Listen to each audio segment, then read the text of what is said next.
Ji, mic on करना भूल गई थी मैं, इसीलिए आवाज़ नहीं आ रही थी। आई थिंक अभी आ रही होगी।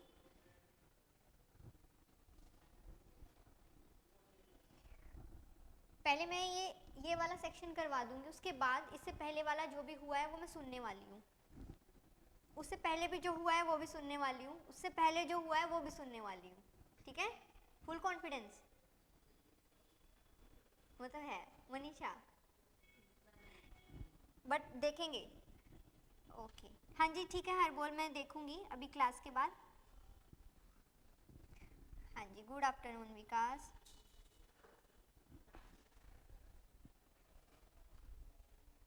हाँ जी, नहीं अभी नहीं पूछ रही हूँ नीतिका, अभी तो पढ़ाने वाली हूँ उसके बाद।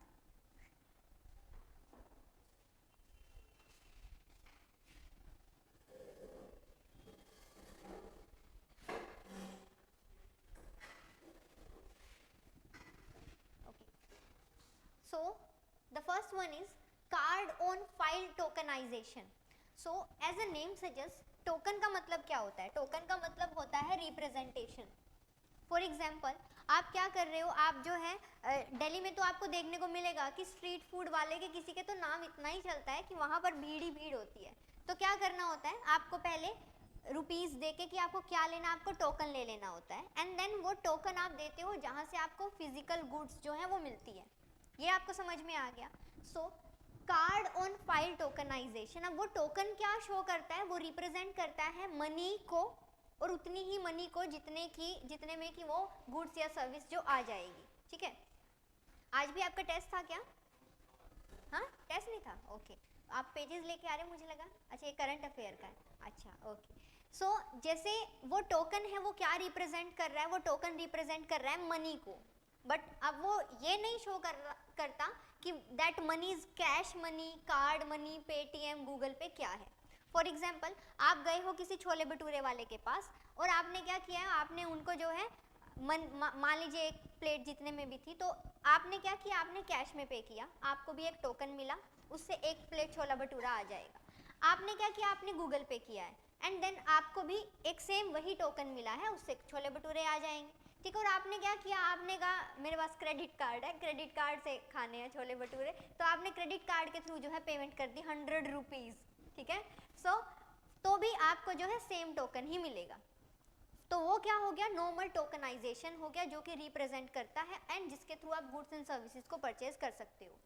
अब टोकन वाला सिस्टम क्यों बनाते हैं कोई भी, क्यों? क्योंकि उससे फैसिलिटेट हो जाती है पूरी की पूरी प्रोसीजर, एंड उससे डिवाइड हो जाती है क्या, ड्यूटीज, एंड उससे गलती या तकलीफ नहीं होती कि किस तरीके से आप जो है काम जो है वो स्मूथली चल जाता है।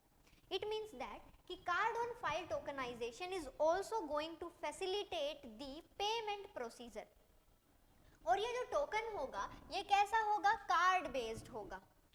अगर आपके पास कार्ड होगा एंड आपके कार्ड में मनी होगी तो उसी को रिप्रेजेंट करता हुआ आपको एक टोकन मिल जाएगा। ठीक है, उसी को रिप्रेजेंट करता हुआ आपको एक टोकन मिल जाएगा। अब देख लीजिए कि ये होता क्या है, कार्ड ऑन फाइल ट्रांजैक्शन क्या होती है। ये एक प्रोसेस है जिसमें जो कार्ड होल्डर होता है, सपोज करिए कि आपके पास क्या है, आपके पास वीज़ा या मास्टर कार्ड ने एक कार्ड इशू करके दिया हुआ है, वो कार्ड है आपके पास। उस कार्ड में क्या होता है, उस कार्ड में उसका CVV नंबर होता है, उसमें उसकी एक्सपायरी डेट होती है, उसमें यूज़र नेम जो है वो होता है। ठीक है, सो ये सारी डिटेल्स के थ्रू ही अगर आपको कोई ऑनलाइन पेमेंट करनी होती है तो उसी के थ्रू करते हो आप। अगर मान लीजिए आपने क्या किया होगा, आपने अपना UPSC का फॉर्म फिल किया होगा तो वहाँ भी आपने पेमेंट की होगी ना, अगर कार्ड के थ्रू की होगी। ठीक है, गर्ल्स का तो फ्री होता है। ठीक है, बॉयज़ का भी कितना 100 रुपीज़ तो लगना है। ठीक है, सो प्रोसेस जिसमें कि जो कार्ड होल्डर होता है वो अथोराइज्ड, कार्ड होल्डर के पास क्या होता है, अथोराइज होता है एक मर्चेंट के पास। तो वो क्या करता है, वो मर्चेंट जो होता है, मर्चेंट को बोल देता है कि आप मेरी कार्ड डिटेल्स स्टोर कर लीजिए एंड उसके बदले में मुझे टोकन दे दीजिए। एंड अब वो उस टोकन के बदले में कोई भी सेल या परचेज कर सकता है। सो ये टोकनाइजेशन क्या है, कार्ड का रेप्लिका है, ये समझ लीजिए। सो जैसे आप पेमेंट करते कार्ड के थ्रू, वैसे आप पेमेंट कर देते हो किसके थ्रू, टोकन के थ्रू।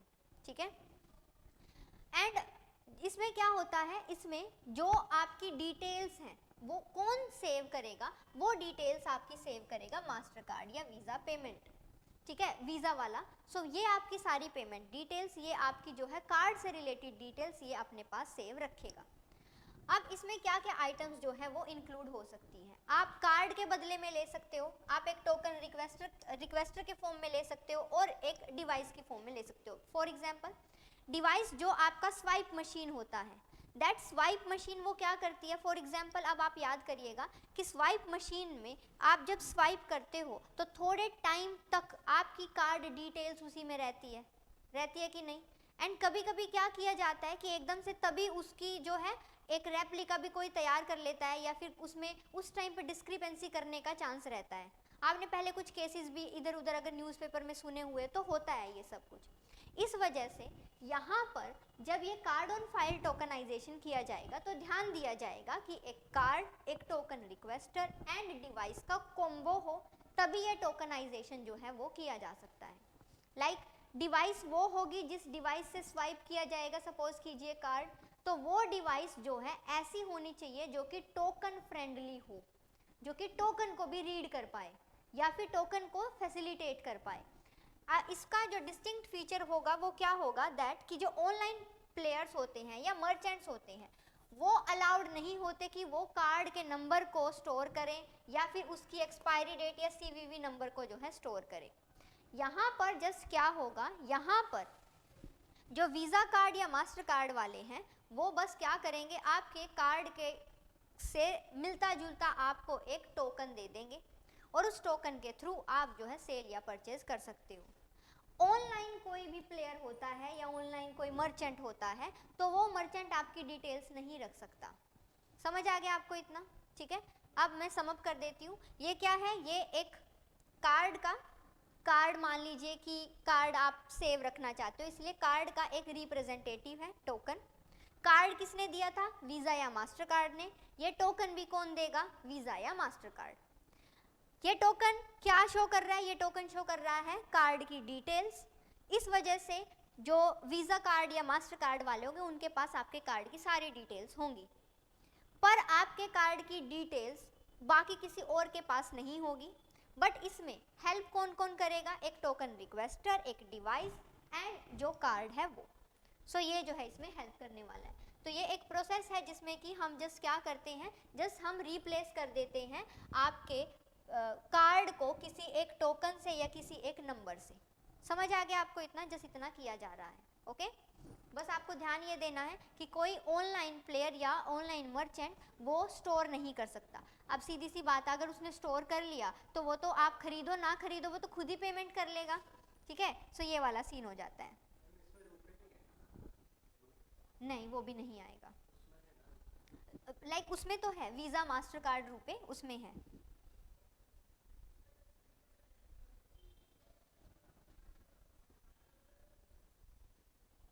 देख ओके, सो इंदू का क्वेश्चन है कि मैम टोकन बैंक प्रोवाइड करता है क्या। सो जो टोकन है वो मास्टर कार्ड या वीज़ा जिन्होंने कार्ड इशू किया है वो प्रोवाइड करते हैं। एंड जो बैंक्स होते हैं वो क्या करके रखते हैं, वो उनके साथ हैंड्स ये टाई अप करके या हैंड्स ज्वाइन करके रखते हैं। अभी नॉर्मल मुझे बताइए, आपने PNB में अकाउंट ओपन करवाया है तो PNB आपको ATM इशू करेगा, बट उस ATM कार्ड के ऊपर क्या लिखा होगा, मास्टर कार्ड या वीज़ा, तो उनका टाई अप रहता है। सो इट्स लाइक कि बैंक ही दे रहा है, बट बैंक नहीं, वो बैंक ले रहा है वीज़ा कार्ड या वीज़ा या मास्टर कार्ड से एंड देन आपको दे रहा है, ठीक है। ओके, सो अर्शप्रीत का क्वेश्चन है कि मैम क्या ये एक ही डिवाइस पर काम करेगा या डिफरेंट डिवाइस पर। नहीं, जहाँ भी आप अपने कार्ड को फंक्शनलाइज कर सकते हो वहीं वहीं ये टोकन भी फंक्शनलाइज होगा। So there is no difference between the token and the card and there is no restrictions regarding the device, ठीक है। हाँ जी, कोई और क्वेश्चन।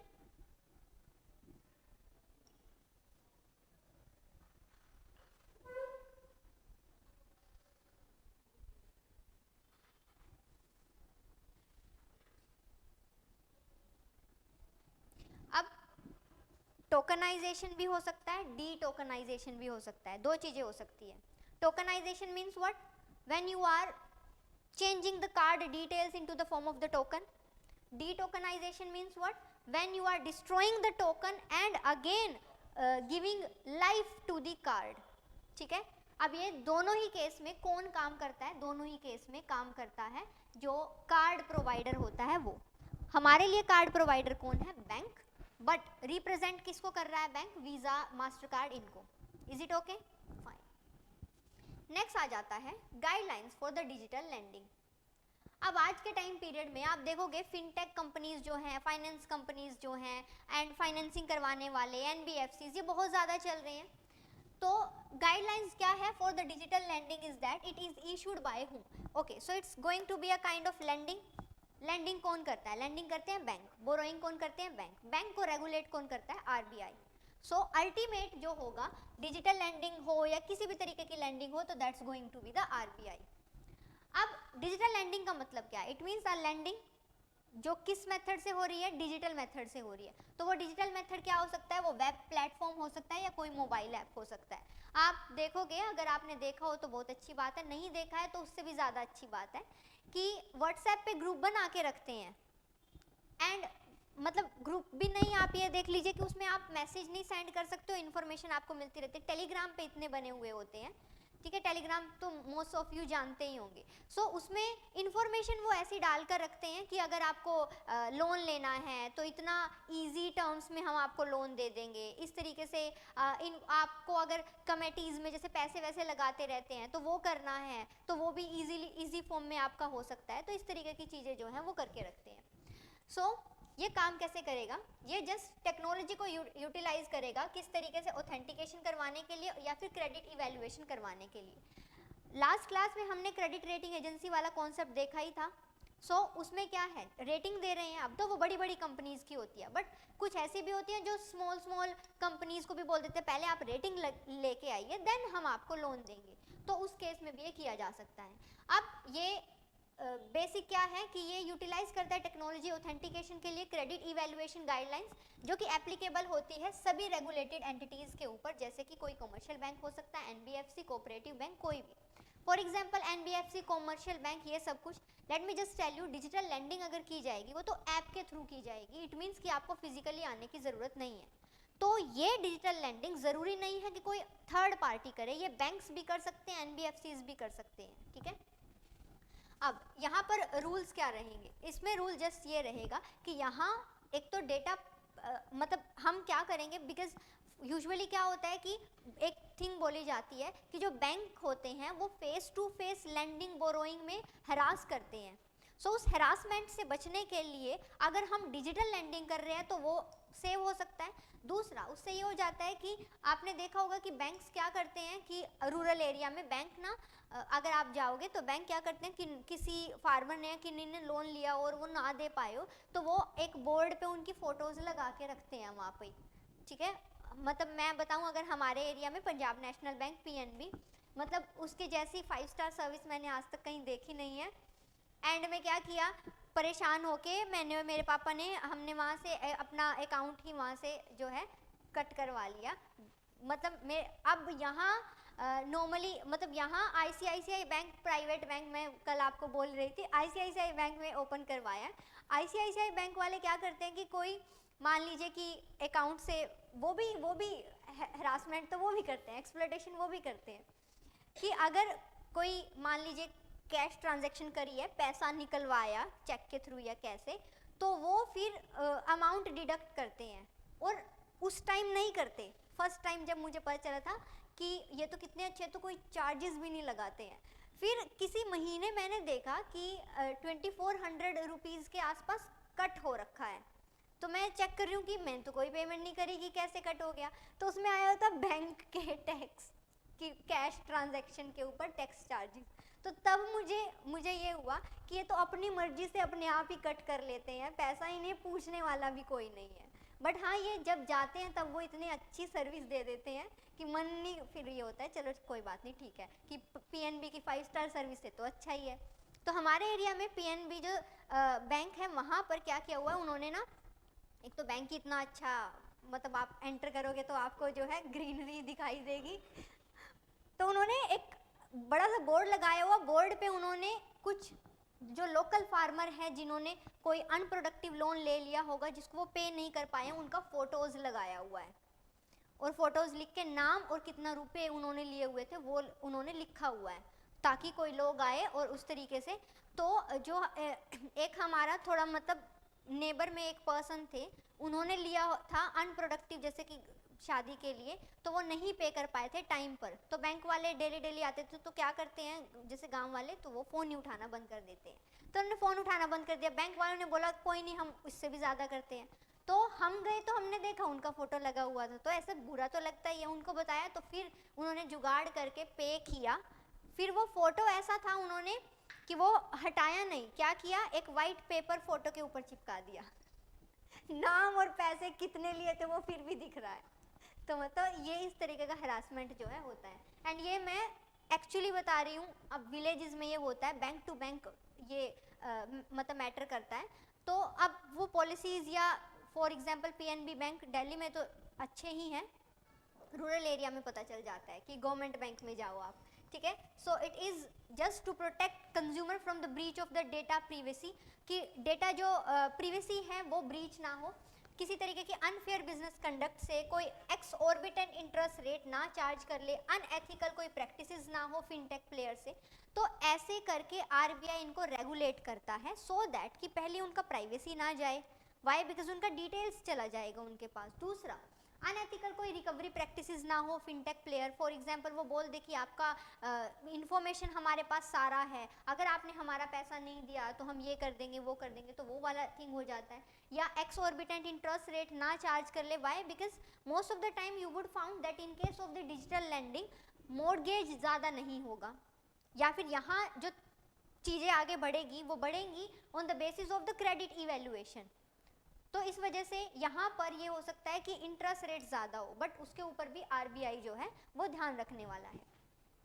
अब यहाँ पर क्या किया जाएगा, जो भी लोन डिसबर्सल्स या रिपेमेंट्स होंगी वो एग्जीक्यूट होंगी only between the bank account of the borrower and the regulated entity, means कि कोई थर्ड पार्टी बीच में नहीं आएगी। रेगुलेटेड एंटिटी कौन है, जिन्होंने कि लोन दिया है, एंड जो बैंक अकाउंट है बोरोवर्स का वो तो बोरोवर का है, वो रहने ही वाला है, ठीक है। यहाँ पर कोई भी पेनल्टी नहीं डाली जाएगी अगर कोई डिजिटल लोन दिया जा रहा है या लिया जा रहा है। यूजुअली बोल दिया जाता है कि अगर आप डिजिटली करोगे तो आपके ऊपर ये चार्जेस हो सकते हैं, अगर कैश में पेमेंट करोगे नहीं है तो डिजिटल पेमेंट करोगे तो ये जो है चार्जेस हो सकते हैं। अब लैंडिंग एंटिटीज़ जो हैं वो पर्सनल इन्फॉर्मेशन जो है कंज्यूमर की उसको वो सेव कर सकते हैं, जैसे कि उसका नेम, एड्रेस, ये सब चीज़ें।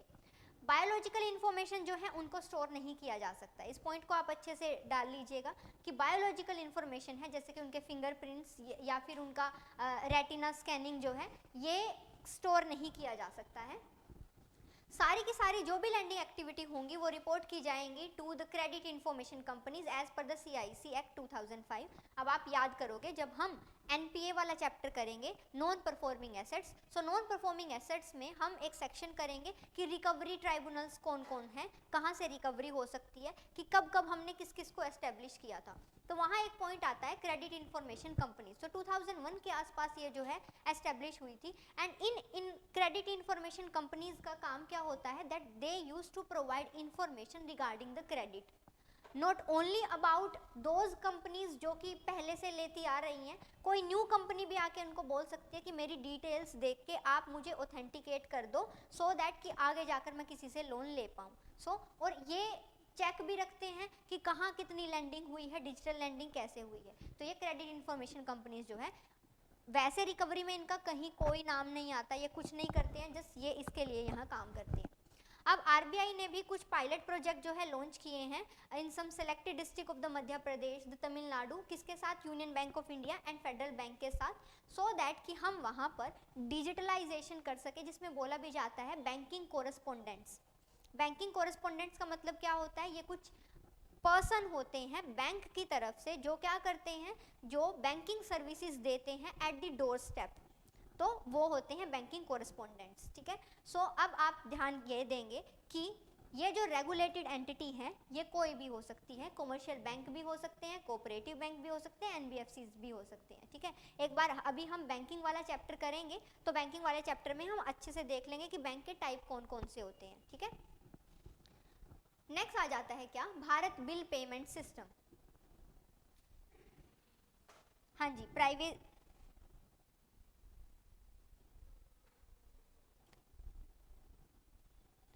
सो मयूरी का क्वेश्चन है कार्ड इंफॉर्मेशन इनक्रिप्टेड या token form. Okay, so basically क्या होता है कि हमारा इंफॉर्मेशन पूरा का पूरा सारा इनक्रिप्टेड ही होता है।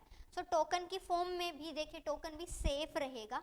जस्ट क्या है, टोकन रिप्रेजेंट कर रहा है किसको, कार्ड को, बस जस्ट इतना हो रहा है, उसके अलावा और कुछ नहीं हो रहा। ठीक है, हाँ जी, प्राइवेसी ब्रीच ना हो और कोई फ्रॉड ना हो, क्योंकि ऑनलाइन जो है कितने ही फ्रॉड हो जाते हैं। अब आप ऑफलाइन तो आपका पर्सनलाइजेशन होता है, तो आप लोन लेना देना थोड़ा आपको ये रहता है, ऑनलाइन तो कुछ भी हो सकता है। ठीक है, नेक्स्ट आ जाता है भारत बिल पेमेंट सिस्टम। ये क्या है, ये एक इंटरऑपरेबल प्लेटफॉर्म है जहाँ से आप स्टैंडर्डाइज बिल पेमेंट जो है वो कर सकते हो। किन्होंने कॉन्सेप्चुलाइज किया है, आरबीआई ने किया है। नाम देखिए, मैंने वैसे भी बोला था आरबीआई का आएगा कॉन्सेप्चुलाइजेशन में, बट इसको इम्प्लीमेंट, इसको रेगुलेट कौन करता है, एनपीसीआई करता है। ठीक है, हाँ जी, मुझे बता दीजिए आप, एनपीसीआई किसने बनाया था? कल का क्लास लिया था आपने? अच्छा, कोई बात नहीं, हाँ जी, आप बता दीजिए कब?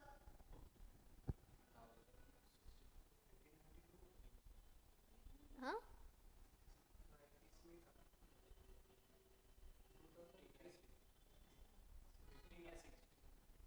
2015 या 16? नहीं, हाँ जी, ऑनलाइन कब कब कब?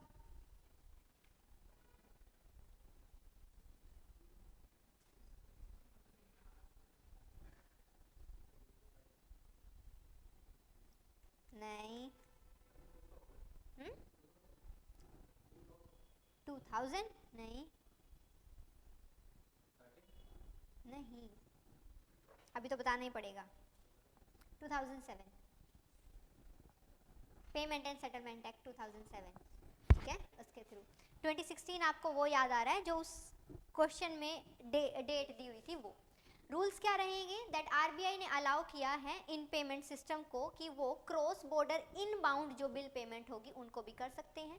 ये पेमेंट किनको ये हेल्प करेंगे, सीनियर सिटीजन्स को, families of the person. For example, ये हमने किया है to facilitate the free flow of the remittances. हमारा मन नहीं भरा है, 100 बिलियन सबसे ज़्यादा रेमिटेंसीज हमारे पास आ रहे हैं और हम और ज़्यादा फैसिलिटेट कर रहे हैं कि हम अपनी तरफ से कोई रिस्ट्रिक्शन नहीं देंगे। आपको पैसा भेजना है, वो भी देखो किसको भेजना है, सीनियर सिटीजन्स को, फैमिलीज ऑफ दोज पर्सन्स। ठीक है, कि मतलब ये दिखाया हुआ है कि हमारे घर का कमाने वाला बाहर गया हुआ है, तो वो बाहर गया है तो हमें तो पैसा भेजेगा ना, तो इस वजह से वो थिंग दिखाई गई है। अभी तो आप पाओगे कि लाइक विलेज एरियाज में जिनको पढ़ना है वो तो पढ़ रहे हैं, जिनको नहीं पढ़ना ना, मोस्टली तो क्या करते हैं, फिर बाहर चले जाते हैं।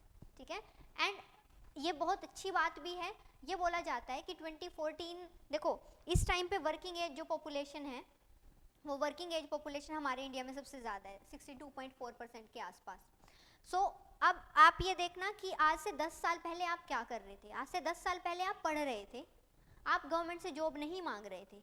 आज आप गवर्नमेंट से जॉब मांग रहे हो, फॉर्म तो आप सब ने भरा है ना, तो इट मीन्स आप सब गवर्नमेंट से जॉब मांग रहे हो। गवर्नमेंट को पता चल रहा है कि 10 लाख लोगों ने भरा है, इसका मतलब ये 10 लाख जो है ये अनएम्प्लॉयड हैं, तो इस वजह से इन्होंने भरा, इसीलिए ये मेरे से जॉब मांग रहे हैं। तो अब ज़्यादा से ज़्यादा पॉपुलेशन अगर बाहर चली जाएगी, यंग पॉपुलेशन, तो हमारे ऊपर बर्डन कम आएगा एम्प्लॉयमेंट जनरेशन का, तो ये बहुत अच्छी बात है। सबसे अच्छी बात है रेमिटेंसीज आ रही है इंडिया में, डॉलर आ रहा है, तो वैसे हमारी वैल्यू बढ़ रही है, तो वो भी थिंग रहेगा। अब एक्सेसिबल ये किसको होगा, ये होगा सिर्फ और सिर्फ रेजिडेंट्स जो हैं इंडिया में उनको, क्योंकि ये शो कर रहा है कि जो रेजिडेंट है इंडिया में, उनके पर्सन, फैमिली मेम्बर या कोई बाहर गया हुआ है, तो वो यहाँ उनको उस तरीके से पैसा भेज रहा है। तो ये ऐसा नहीं है कि बहुत ज़्यादा अमाउंट में होगा या कम अमाउंट में होगा, बट जस्ट ये फैसिलिटेशन होगा। So just understand this thing, अगर आ जाता है, so this is not going to facilitate to colour your money into the white, so उसके लिए नहीं है, it's just a mechanism so that कि फ्री फ्लो हो जाए। ठीक है, ओके। नेक्स्ट आ जाता है neo bank.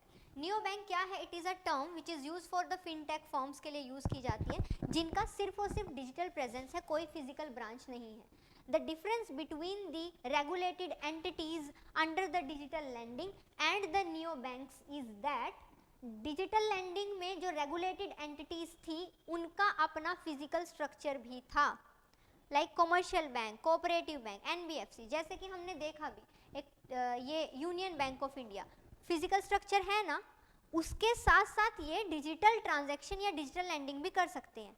But neo bank के केस में क्या डिफरेंस है, दैट इनका सिर्फ और सिर्फ डिजिटल प्रेजेंस है, इनका कोई फिजिकल ब्रांच नहीं है। एंड ये क्या सर्विसेज प्रोवाइड करवाते हैं, ये जो सारी बैंकिंग सर्विसेज होती हैं वही प्रोवाइड करवाते हैं, like saving account, instant loan देना, credit card, mutual fund, fixed deposit, ये सब कुछ। तो इनके लाइक पब्लिक में इनका ट्रस्ट बनाने के लिए या फिर सर्विसेज शो करने के लिए यहाँ इनको तो रेगुलेट करना बहुत ज़रूरी है। बैंक है ये एक तरीके के, so who is going to regulate? RBI. अब आरबीआई रेगुलेट तो करेगा। अब ये जो बैंक है नियो बैंक डिजिटल बैंक है, बट इनको अपनी एक्टिविटीज़ को आगे फंक्शनलाइज करवाने के लिए इनको किसी न किसी तरीके से टाई अप करना पड़ता है फिजिकल बैंक्स के साथ। तो नियो बैंक क्या है, ये वो बैंक है जो टाई अप करते हैं रिजर्व बैंक के अथोराइज्ड किसी लाइसेंस्ड बैंक्स के साथ एंड उसके थ्रू ये सर्विसेज प्रोवाइड करवाते हैं। बट नियो बैंक की अपनी कोई एसेट नहीं होती, फिजिकल एसेट, ठीक है। और प्रोडक्ट्स कैसे कैसे देते हैं, wealth management, neo bank generally जो है ये इन्वेस्टमेंट एडवाइजर लाइसेंस भी जो है ये देते हैं। इनका जो टाई अप रहता है वो रहता है स्मॉल शेड्यूल्ड कॉमर्शियल बैंक्स के साथ या स्मॉल फाइनेंशियल बैंक्स के साथ। और आरबीआई ने अपने रूल में इनके जैसे कोई ऐसी कैटेगरी डिफाइन नहीं करी है कि जैसे नॉर्मली मैं बता देती हूँ आपको कि आरबीआई ने कैटेगरीज डिफाइन की हुई है। फॉर एग्जांपल आरबीआई ने बोला हुआ है कि कॉमर्शियल बैंक में उन्होंने क्या बोला है, उसमें आते हैं पब्लिक बैंक, उसमें आते हैं प्राइवेट बैंक, उसमें आते हैं फॉरेन बैंक, ठीक है, उसमें आते हैं अदर डिफरेंशिएटेड बैंक्स, तो ये बैंक आते हैं। आरबीआई ने अपना जो रूल्स बनाए हुए हैं और उसके कॉमर्शियल बैंक में भी आते हैं scheduled commercial bank and non scheduled commercial bank. Scheduled commercial bank वो है जो कि आरबीआई एक्ट 1934 के शेड्यूल 2 में मेंशन है, बस जो मेंशन है। अब आरबीआई ने अपने ये जो बैंक का सिस्टम बनाया है इसमें नियो बैंक कैटेगरी डालकर कोई कैटेगरी नहीं बनाई है, नहीं, बट ये जस्ट एक बैंक है जो फैसिलिटीज दे रहा है। सो आरबीआई के चार्टर में नियो बैंक कैटेगरी नहीं है, ये जस्ट क्या है, बैंक है जो फैसिलिटेट कर रहे हैं किसको, इनकी सर्विसेज को। नियो बैंक जो है ये डिफरेंट है ट्रेडिशनल बैंक में in every aspect from the business model to the customer care, क्योंकि इनकी जो सर्विसेज होती हैं वो डिजिटल वे से जो है आगे बढ़ती है, ठीक है। सो वो भी एक पॉइंट निकल कर आता है। नेक्स्ट आ जाता है ग्रीडफ्लेशन, ठीक है। Greedflation it is kind of inflation which is based upon the greed, ठीक है। सो प्राइस गोजिंग यहाँ पर होता है। इसमें क्या किया जाता है, इसमें जो रिटेलर होता है वो क्या करता है, वो किसी इन लाइक कोई सिचुएशन आ जाती है, लाइक कोविड आ गया मान लीजिए, या अदरवाइज कोई और इमरजेंसी आ जाती है, तो उसके इमीडिएट बाद वो सिचुएशन का फ़ायदा उठाते हुए प्राइस राइज कर लेता है। अब समझिए कैसे, कितने ही टाइम जब लॉकडाउन लगा था तो सारे के सारे जो हैं बिजनेसेस सब कुछ बंद हो गए थे। उसके बाद जब लॉकडाउन ओपन हुआ तो सबने अपने प्राइस जो है वो राइज कर दिए थे, और क्या बोलते थे कि कोविड में जितना नुकसान हो गया वो भी तो कवर करना है, या कोविड में नुकसान हो गया आगे से माल आ नहीं रहा है, ये बोल के भी सप्लाई को रिस्ट्रिक्ट करके बोल देते थे कि माल नहीं आ रहा है। सो उसको बेसिकली बोला जाता है price गोजिंग। So it refers to when the retailer या other they take advantage of the spike in the demand by charging what exorbitant price for the necessities की जो भी ज़रूरत का सामान है, after a natural disaster के बाद भी हो सकता है या किसी other state of emergency में भी ये हो सकता है। अब ये यूजुअली क्या होता है, ये डोमिनेंट कंपनीज जो हैं वो क्या करती हैं, वो कंज्यूमर का जो परचेजिंग पावर है उसको स्क्वीज़ करती है। फॉर एग्जांपल अब मान लीजिए कि कोविड के बाद, अभी नॉर्मली हम नॉर्मल एग्जांपल लेकर चलेंगे, नेसेसिटीज़ की बात करें या अदरवाइज बात करें, तो कोविड के दौरान ये हुआ ही था कि ब्रेड तो सभी परचेज़ कर ही रहे थे, ठीक है, ब्रेड तो सभी परचेज़ कर ही रहे थे, एंड उसके साथ साथ मान लीजिए मिल्क, एग, ब्रेड ये सब कुछ परचेज़ कर ही रहे थे। अब ये बोल दिया गया कि इनकी सप्लाई पीछे से रिस्ट्रिक्ट हो रही है। सो ऐसे केस में अब जिस पर्सन को ये मतलब ये जो खाना है तो ये खाना है ही, नॉर्मली अगर हम डेली बेसिस पे बोले तो उस केस में ये क्या कर रहे हैं, अगर 10 रुपीज़ का होता था तो वो अब 15 का दे रहे हैं। ऐसा करके वो उनकी परचेजिंग पावर को स्क्वीज करते जा रहे हैं, मीन्स उनका सेविंग, उनका मनी वो कम कम होता चला जाएगा। तो that is called as the greedflation, कि आप due to your greed price rise कर रहे हो, and because of that price rise inflation आ रहा है, that's why it is called as the greedflation. And mostly ये कब होता है, मोस्टली ये नेचुरल डिजास्टर या किसी इमरजेंसी स्टेट के बाद होता है। वाई, बिकॉज तब आपके पास एक ऑप्शन होता है कि आप बोल सकते हो कि हाँ प्राइस राइज इस वजह से या इस रीज़न की वजह से हो रहा होगा। ठीक है, इज इट ओके, फाइन। तो अभी आप जो है ये पढ़ लीजिए अच्छे से, फिर उसके बाद मैं सुनूंगी।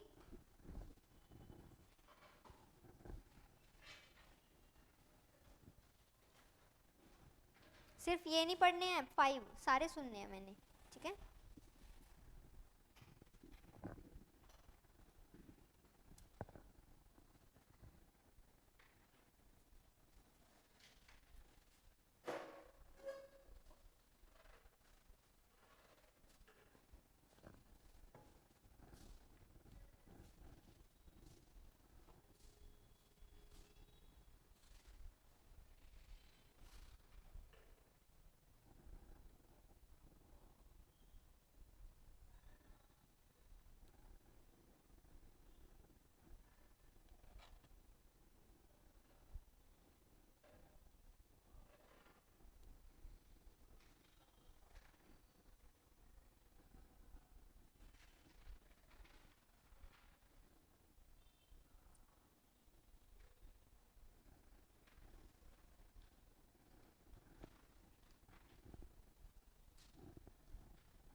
हाँ जी मयूरी, वो ऑनलाइन मर्चेंट्स के लिए बोला गया है।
पूछूं?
हाँ जी, ऑनलाइन में हो गया? हो गया?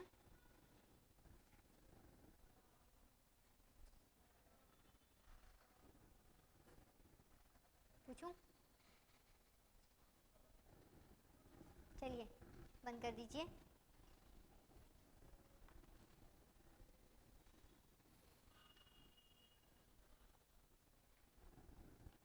हाँ जी उमेश, आप बताएंगे मुझे रेटिंग शॉपिंग।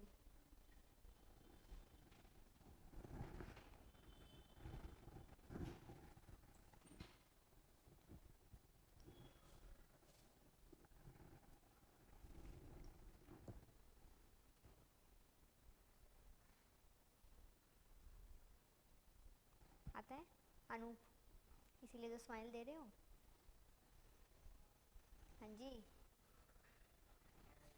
रेटिंग शॉपिंग कोई नहीं, नेक्स्ट आएगा।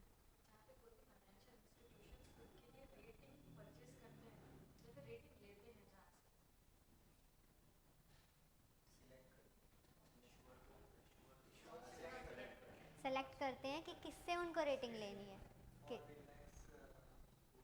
जहाँ पे लेक्स क्राइटेरिया होगा सो वो उसी को प्रेफर करेंगे।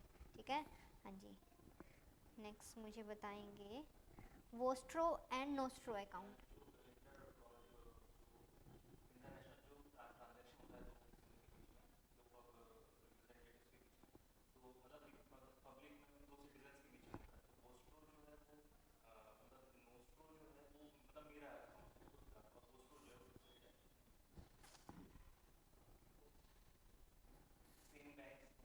ओके, अगेन आप इसको एक्सप्लेन करोगे? मैम जो ये नोस्ट्रो और गोस्ट्रो अकाउंट सेम ही होता है, डिफरेंट पर्सपेक्टिव की बात होती है। वेरी और गुड। उसमें जो होता है इंटरनेशनल ट्रेड के लिए होता है, जिसमें जो बाहर की बैंक होती है वो जहाँ पे ट्रेड हुआ है वहाँ की बैंक को कहती है कि आप हमारे हिसाब से आप वो कर दीजिए सेटलमेंट, उसके बाद हम अपने हिसाब से सेटलमेंट कर देंगे। और जो बाहर की कंपनी होगी, बैंक होगी, उसके लिए हमारी जो बैंक होगा वो उसका अकाउंट वॉस्टर होगा और हमारे लिए वो नॉस्टर होगा। ठीक है, सो बस एक आपने मिस कर दिया था, डिफरेंट पर्सपेक्टिव सेम अकाउंट। ठीक है, हाँ जी, ओके। सो हाँ जी, आप मुझे बताओगे यूपीआई। हम्म,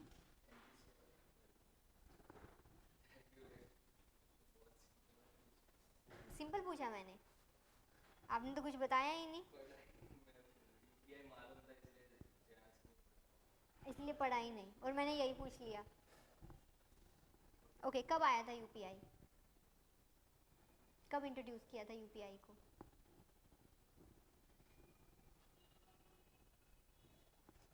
ये सोच के कि आता है इसीलिए पढ़ा ही नहीं। जब यहाँ बैठ के आपने इनको बताया, मुझे नहीं सुनेगा। मेरे को याद था 15-16 का ओके 2016, हाँ जी। सो यूपीआई क्या फीचर है, क्या कैसे फैसिलिटेट करता है? पूरा डिजिटल मनी है, वही आ जाता है, इजी क्वेश्चन को हम छोड़ देते हैं, इजी पॉइंट को तो पढ़ना है, ठीक है? अभी पढ़ो आप इसको, मेरे सामने ही पढ़ोगे आप।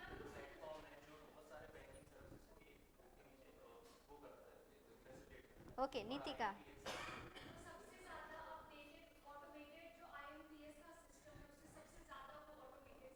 हम्म।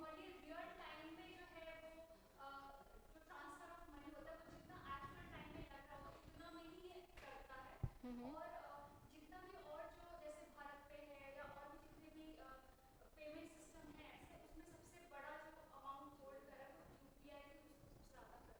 ओके हाँ जी, very good very good very good very good very good very good. हाँ जी। सो अनूप, आप मुझे बताएंगे डोमेस्टिक सिस्टमेटिकली इम्पोर्टेंट बैंक।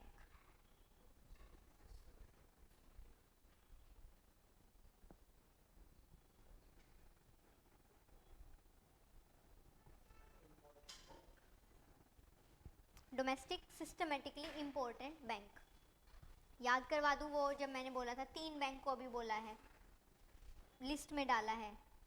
और अगर कोई सिस्टमेटिकली इम्पोर्टेंट होगा तो उसको क्या बेनिफिट मिलेगा?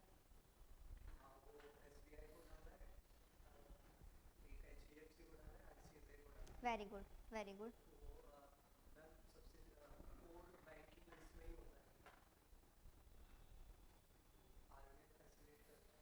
आरबीआई क्या फैसिलिटेट करता है?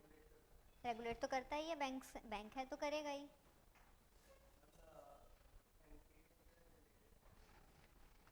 उनको कोई रिक्वायरमेंट रहती है, अगर वो डोमेस्टिक सिस्टमेटिकली इम्पोर्टेंट बैंक है तो उनकी कुछ इम्पोर्टेंस होगी। क्या इम्पोर्टेंस है उनकी?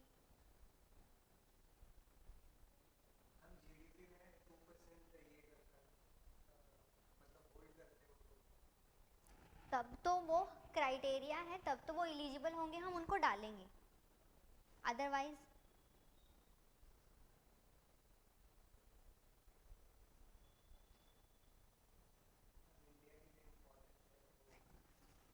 क्योंकि इसीलिए सिस्टमेटिकली इम्पोर्टेंट बोला है। Okay let me check in the online. हाँ जी, तो कौन बताना चाहेगा?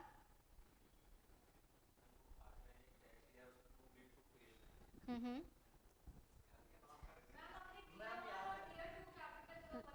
Very good very good. And what is the requirement of the SBI now?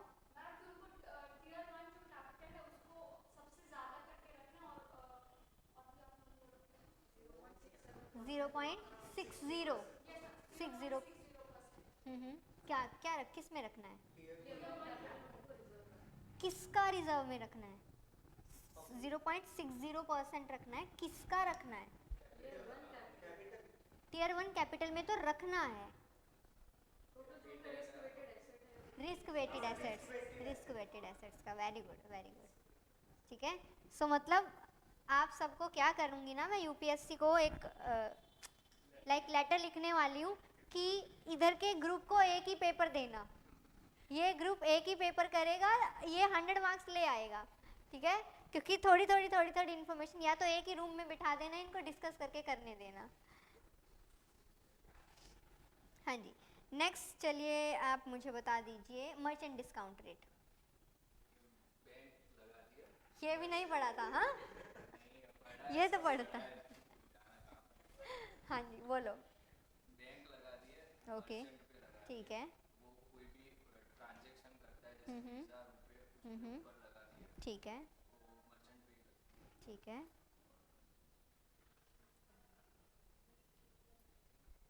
Hmm.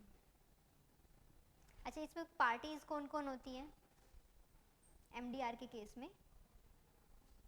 MDR होगा तो लाइक डिस्ट्रीब्यूट होगा ये अमाउंट जो लाइक डिस्काउंट का आया है, वो कौन कौन पार्टीज होंगी जिनमें डिस्ट्रीब्यूट होगा?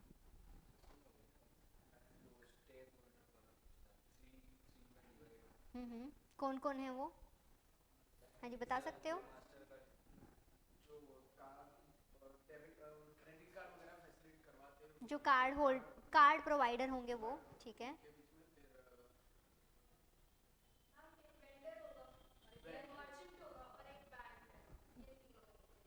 And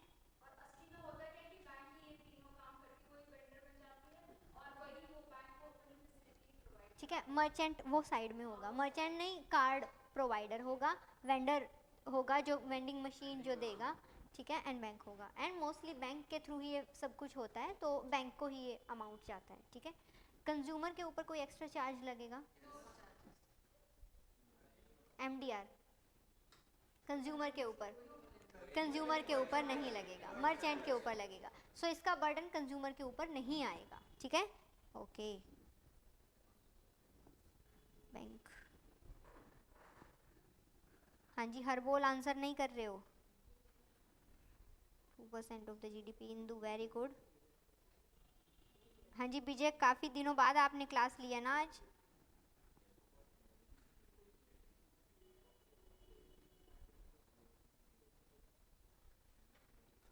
Too big to fail. Okay.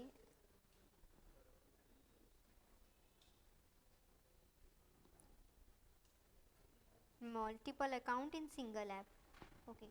हाँ जी, लास्ट उमेश आप मुझे बता दीजिए ग्रिडफ्लेशन। अरे कोई नहीं आराम से खाओ, ऑनलाइन में फ़ायदा है, हर बोल खाना खाते खाते पढ़ रही है। हाँ जी ओके, ग्रिडफ्लेशन। इन्फ्लेशन मीन्स तो हम तो पढ़ाएंगे ही, क्यों पढ़ा रहे हैं? पैसा कमाना है, लालच आ गया है मन में। पैसा कमा के करना क्या है?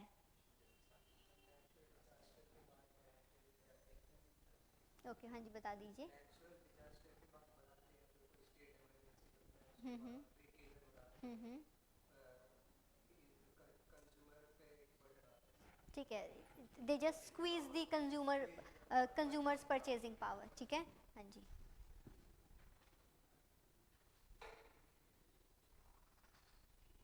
अरे अब इस पॉइंट पे तो ध्यान रखना थोड़ा। हाँ जी, गुड आफ्टरनून अल्फिया, आज बहुत जल्दी आ गए आप। हाँ जी, कितना टाइम हुआ है? ओके, सही नहीं बताया, 141 हुआ है, ठीक है। ओके हाँ जी चलिए, नेशनल इनकम। अब नेशनल इनकम में जो फर्स्ट वन आ जाता है आपका, it is about the debt to the GDP ratio. अब जीडीपी कैसे कैलकुलेट होती है? तो हाँ जी, first method GDP calculation, income method. उससे कौन सा आता है? GDP at, okay, GDP at factor को, हाँ जी, value added method, GDP BP, ठीक है, वेरी गुड। हाँ जी ओके, मार्केट प्राइस पे आता है। ओके, आप मुझे बताएंगे कि मुझे जाना है कहाँ? जीडीपी एट मार्केट प्राइस पर, और रास्ता कौन सा लेना है? जीवी एट बेसिक प्राइस का। तो मैं कैसे जाऊंगी? किन किन के घर होके जाना पड़ेगा?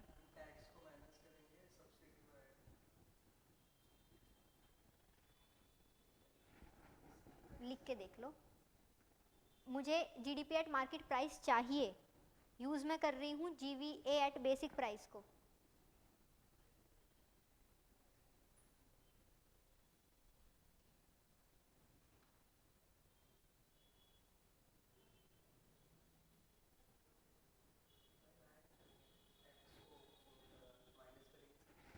ठीक है, सो जी हाँ जी, फॉर्मूला बता दीजिए क्या होगा? GVA eight basic price plus,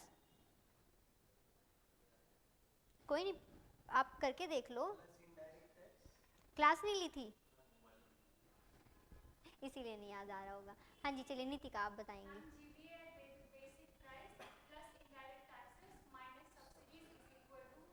GDP at market price, ठीक है, वेरी गुड। ओके हाँ जी उमेश, NDP.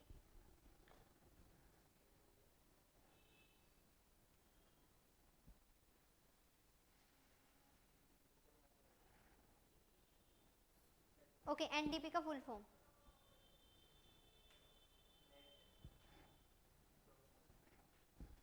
Domestic product. Okay, so अभी मेरे को एनडीपी पे पहुंचना है, मैं कैसे पहुंच सकती हूँ? जीडीपी के through.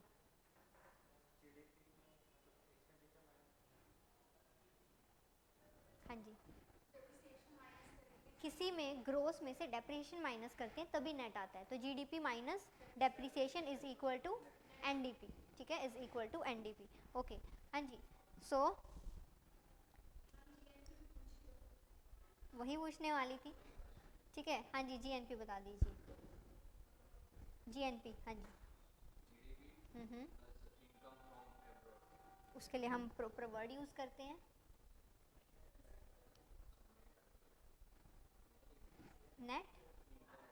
Net factor income from abroad, NFIA, ठीक है। सो उसमें मुझे आप बताएंगे फॉरेन रेजिडेंट या इंडियन रेजिडेंट क्या और कौन होंगे? आराम से, बिल्कुल शांति से अपने, नहीं नहीं नहीं फंसेंगे नहीं, मैं बचा लूँगी, आप आराम से बोलिए। जीएनपी में ऐसा होता है ना, जो फॉरेन रेजिडेंट होते हैं, जो इंडियन सिटीजन ही होते हैं, उनके जो प्रोडक्ट्स वगैरह वो जीएनपी में मीन्स उनकी इनकम, ठीक है, जो इंडिया में रिसाइड कर रहे हैं, इंडियन रेजिडेंट हैं बट फॉरेन सिटीजन है, उनका नहीं होगा, उनका माइनस करेंगे। आराम से तो बता दिया, ठीक है।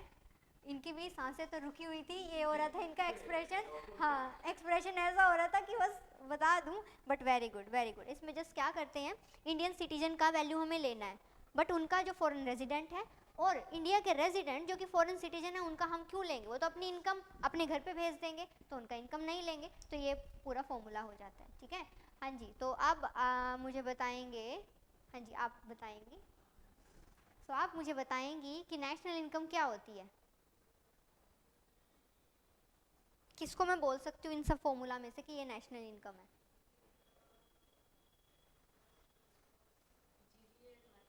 अरे नेशनल इनकम,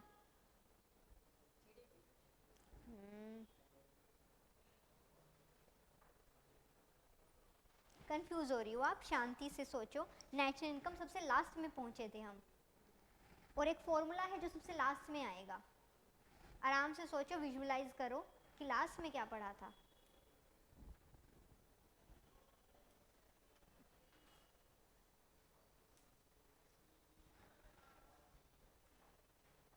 एनएनपी, एनएनपी कौन सा था, एट फैक्टर कॉस्ट या एट मार्केट प्राइस?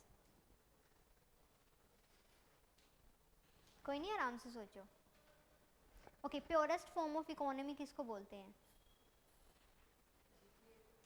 अरे कोई नहीं, कभी कभी ब्लैंक आउट हो जाता है आपके पास वो नोट्स अभी नहीं है?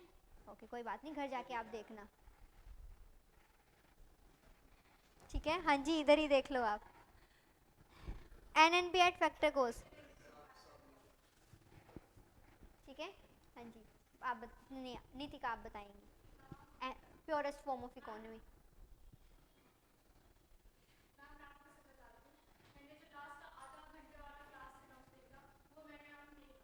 क्यों? और तीन, तो मतलब आप बता नहीं पाओगी NNP eight factor cost? Okay, लेना पड़ेगा वो, ठीक है ओके। सो जीवीए तो कहीं भी नहीं आएगा, एन अभी आ गया ना याद? हाँ तो अभी बताओ, मार्केट प्राइस, तो उससे क्या आएगा, फैक्टर कॉस्ट, और इसको हम क्या बोलते हैं, purest form of economy, and this is called as a national income, ठीक है, इसको हम बोलते हैं नेशनल इनकम।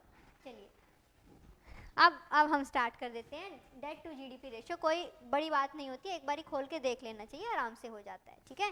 हाँ जी, सो डेट टू जीडीपी रेशियो में क्या होता है, हम यहाँ ये देखते हैं कि इफ़, देखो जीडीपी मीन्स कि कितना आप प्रोडक्टिव कर रहे हो, डेट मीन्स कि कितना आप अनप्रोडक्टिव कर रहे हो, नॉर्मल सेंस में। वाई? बिकॉज कभी कभी डेट भी आपका प्रोडक्टिव वर्क के लिए हो सकता है, but most of the time जो है डेट का मतलब क्या होता है, इट इज़ समथिंग कि क्यों आपको डेट की ज़रूरत पड़ी, तभी पड़ी क्योंकि आपके पास जो था वो सफिशिएंट नहीं था। सो अब इतना डेट अगर आप लो कि आप चीज़ों को होल्ड ऑन कर पाओ तो ठीक है, बट अगर आप अपनी प्रोडक्टिव कैपेसिटी से भी ज़्यादा डेट ले रहे हो तो आपके पास सोर्स क्या होगा, that you will pay back. So इस वजह से हम डेट टू जीडीपी रेशियो जो है ये लेकर चलते हैं। इस रेशियो में क्या किया जाता है, it is a ratio of a country's public debt to its GDP. ये एक रेशियो होती है कंट्री के पब्लिक डेट की टू इट्स जीडीपी। अब आप या एक बात और समझिए कि जो भी डेट लेती है वो गवर्नमेंट ले, सपोज करिए गवर्नमेंट क्या करती है, बजट अपना बनाती है, तो बजट में गवर्नमेंट का काम क्या होता है, first they use to assess their expenditure, then the sources to finance those expenditure. अगर कम पड़ रहा है तो दे विल बोरो, एंड बोरो किसके नेम से करते हैं, हम तो जी आपके दास हैं जी, तो पब्लिक के नेम से करते हैं, तो that is called as the public date.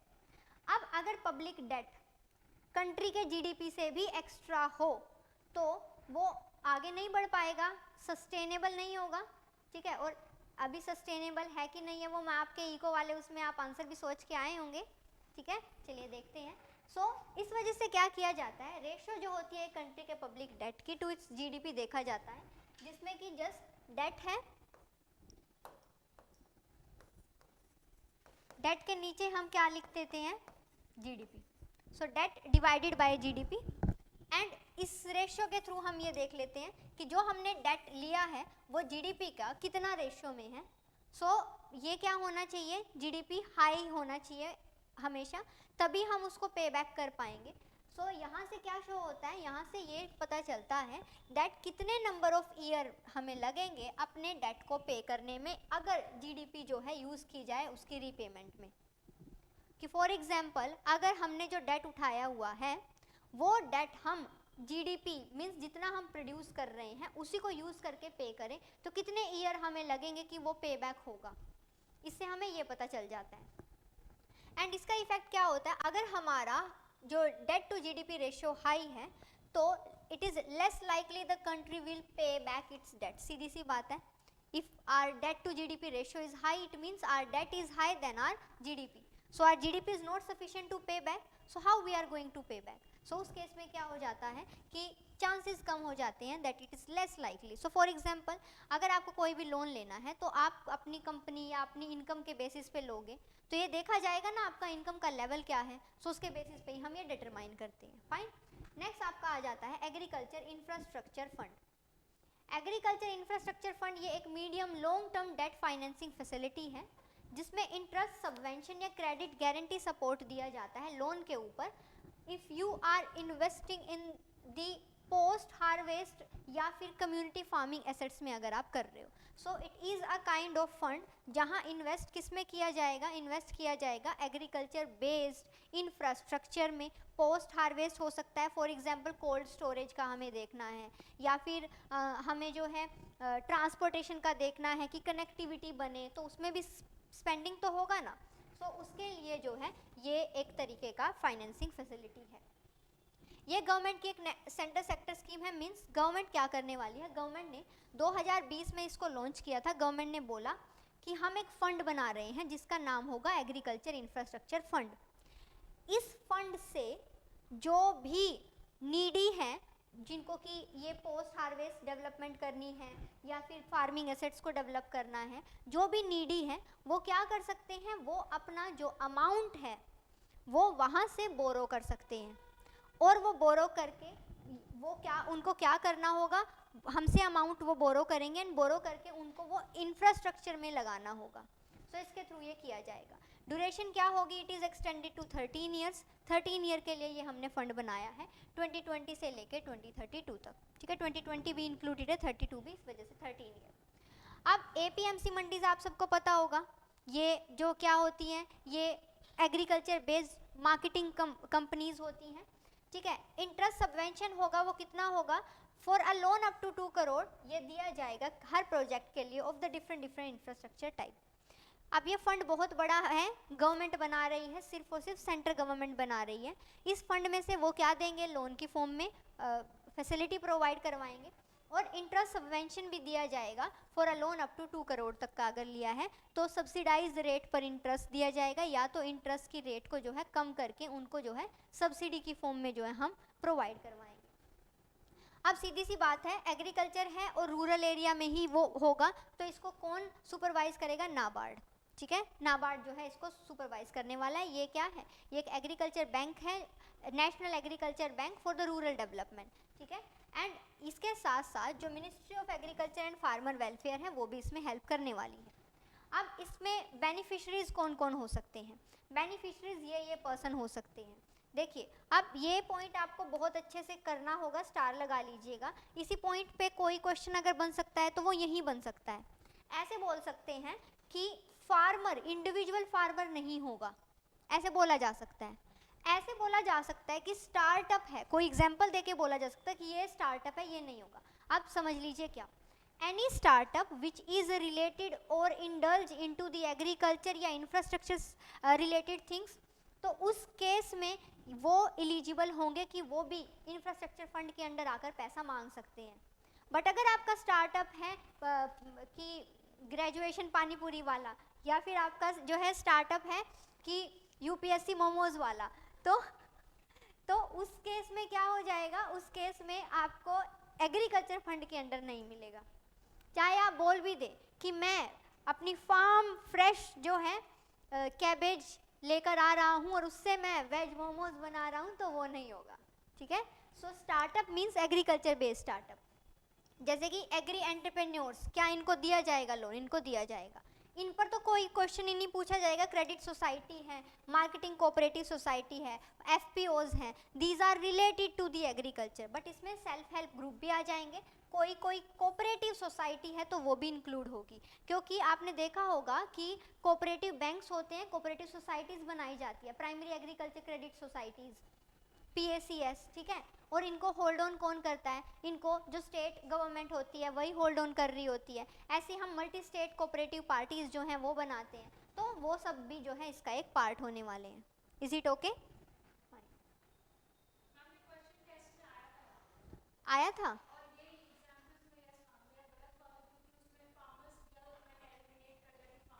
Okay, तो जब भी आप पढ़ रहे होते हो ना, तो आपको ये माइंड में रहना चाहिए या ऑप्शन में ये रहना चाहिए पढ़ते हुए कि क्या यहाँ ट्रैप किया जा सकता है कि नहीं किया जा सकता।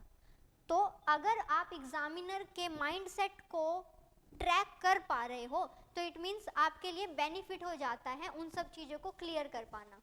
फॉर एग्जाम्पल, हम ये जो प्राइमरी एग्रीकल्चर क्रेडिट सोसाइटी वाला, अब PAC के ऊपर they are not going to ask, कहाँ पे वो पूछेंगे? वो सिर्फ यही पूछ सकते हैं आपसे इन case of the startups and startup with an example. ठीक है, वो हो सकता है। एंड नेक्स्ट जो है फार्मर के केस में पूछ सकते हैं, या मल्टीपर्पज जो है कोई कोऑपरेटिव सोसाइटी है उसके केस में जो है पूछा जा सकता है। फाइन, नेक्स्ट आ जाता है is about the windfall tax. For example, आप जो है सो रहे हो एंड आप जो है सुबह उठते हो तो आप देखते हो कि आपको स्नो ही स्नो मिलता है, तो आपको क्या होगा? आपको लगेगा it's like a treat. So exactly in this way windfall tax के केस में क्या किया जाता है? विंडफॉल टैक्स के केस में जो ऐसा लगता है कि आपको जो प्रॉफिट है वो आपका खिड़की से टपक रहा है, गिर रहा है। So in case of the windfall tax क्या होता है कि आप you are not doing any kind of effort from your side, just कोई ऐसा एक्टिविटी हो गया है, इंटरनेशनली हो सकता है, डोमेस्टिकली हो सकता है, अदरवाइज हो सकता है। So because of those activities ऐसा हो गया है दैट प्रॉफिट आपके पास अपने आप आ रहा है। फॉर एग्जाम्पल, आप कोविड-19 के दौरान क्या हुआ?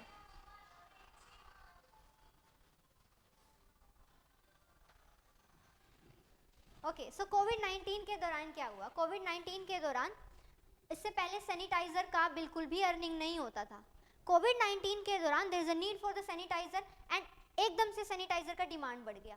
सो those who are manufacturing the sanitiser, those who are manufacturing the PPE kit, उनका प्रॉफिट जो है is going to very much high. So ऐसे ही उनको इस सिचुएशन में जो प्रॉफिट होगा, सो हम उसके इस प्रॉफिट पर लगाने वाले हैं क्या? Windfall tax. अब अंडरस्टैंड दिस थिंग क्लियरली। एक होता है हमारे पास कॉर्पोरेट टैक्स। ठीक है, अब इसके ये कॉर्पोरेट टैक्स जो होता है ये कॉर्पोरेट्स की इनकम पर लगाया जाता है। So what you are going to do is, first you will determine your sale, then you will deduct your expenditure, then the leftover part would be called as the profit. अब इस profit पर tax लगाया जाएगा। For example, for the corporate tax जो rate होता है वो एक एग्जैक्ट रेट बोला जाता है, इट इज़ 25.17%। एंड आपका जो इनकम होगा, आपके उस इनकम पर 25.17% हमने टैक्स लगा दिया एंड हमने चार्ज कर लिया। फाइन। अब नॉर्मल जो डिमांड होती थी ऑफ द सैनिटाइजर वो नॉर्मल डिमांड रहती थी।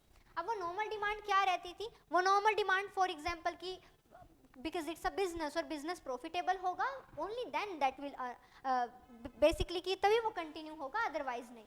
सो उस केस में क्या हो जाता है दैट कि आपको ईयरली जो है 1 लाख का फॉर एग्जांपल मंथली या ईयरली 10 लाख का आपको प्रॉफिट हो रहा था and you are paying this tax, but due to the COVID आपको क्या हो गया, आपको 30 लाख का प्रॉफिट हो गया है। सो यू विल पे this tax over this 30 lakh rupees आप पे करोगे, बट आफ्टर दैट आप क्या करने वाले हो, आफ्टर दैट इस 30 लाख पर ही आप एक विंडफॉल टैक्स भी पे करोगे। व्हाई? बिकॉज आपने कुछ ऐसा क्वालिटी में इम्प्रूवमेंट नहीं किया है, आपने कोई ऐसा इनोवेशन नहीं किया है जिसके लिए आपको ये इतना ज़्यादा बेनिफिट मिलना चाहिए। वो किसी अनफोर्सिन सिचुएशन की वजह से आपको मिल रहा है, तो इस वजह से आपको भी हमें एक्स्ट्रा टैक्स देना पड़ेगा। So this windfall tax is arbitrary tax and this tax is charged bye the ministry. Ministry decide करती है एंड ये मिनिस्ट्री डिसाइड करती है इसका रेट क्या होगा, and also this is called as discriminatory.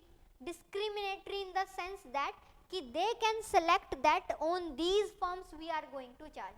For example कल को क्या हुआ कि अल्कोहल घर में पड़ा था, उसी में जो है पानी और थोड़ा सा जो है सर्फ मिलाकर जो है उसका सैनिटाइजर बना दिया है।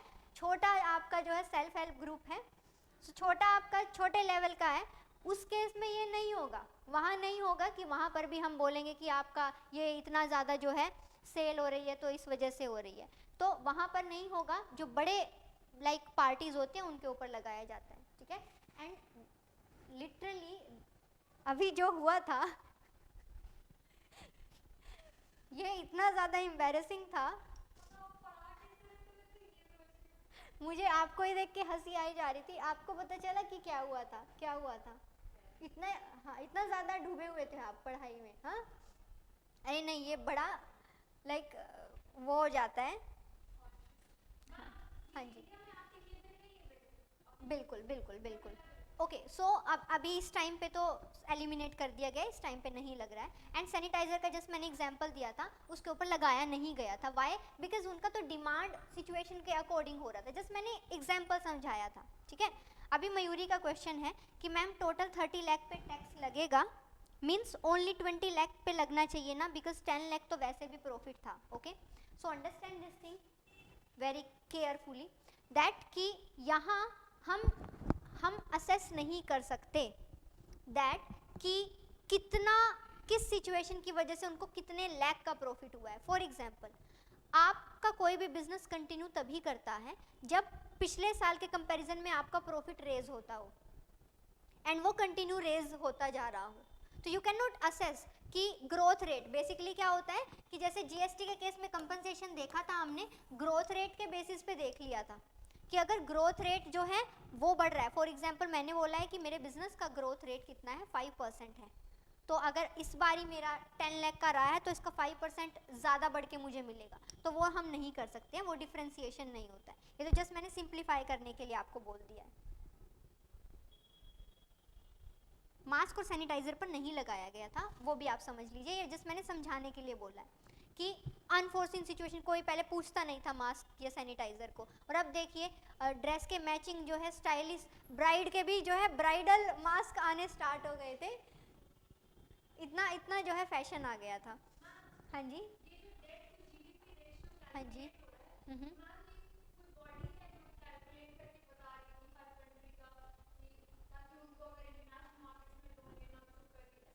ओके देखो ऐसा कोई कैलकुलेशन नहीं है, ये कैलकुलेशन का जो रिस्पॉन्सिबिलिटी होती है ये होती है एनएसओ के पास इंडिया के केस में, ठीक है। एंड देन ये जो इन्फॉर्मेशन होती है ये जाती है किसके पास, ये जाती है आरबीआई के पास, ठीक है। मिनिस्ट्री के पास क्यों नहीं जाती? Why? Because ministry they just want to borrow, ठीक है। सो ये जाती है किसके पास? आरबीआई के पास। आरबीआई के पास क्यों जाती है? बिकॉज जब बोरोइंग हो रही है तो उस केस में बैंक का इन्वॉल्वमेंट होगा, ठीक है। सो अब क्या होता है कि ये नहीं होता है कि एक कंट्री का जीडीपी के साथ हम कंपैरिजन करेंगे उनका। अब नॉर्मली जो जीडीपी का रेशो या जीडीपी की वैल्यू होती है वो सबके कैलकुलेटिव मेथड जो है वो डिफर करते हैं। सो इंडिया के केस में अगर मैं बोलूँ तो जो हमारा वर्ल्ड बैंक है वो भी देता है, IMF है वो भी देता है, वर्ल्ड इकोनॉमिक फोरम करके एक इंस्टीट्यूशन है वो भी देता है। सो ये टाइम टू टाइम देते रहते हैं और हर एक के जीडीपी का जो परसेंटेज या जो डिटेल आएंगे उसमें डिफरेंस होता है। सो दैट्स अनदर सिनेरियो, ठीक है। सो उसके बेसिस पे हमें पता चल जाता है।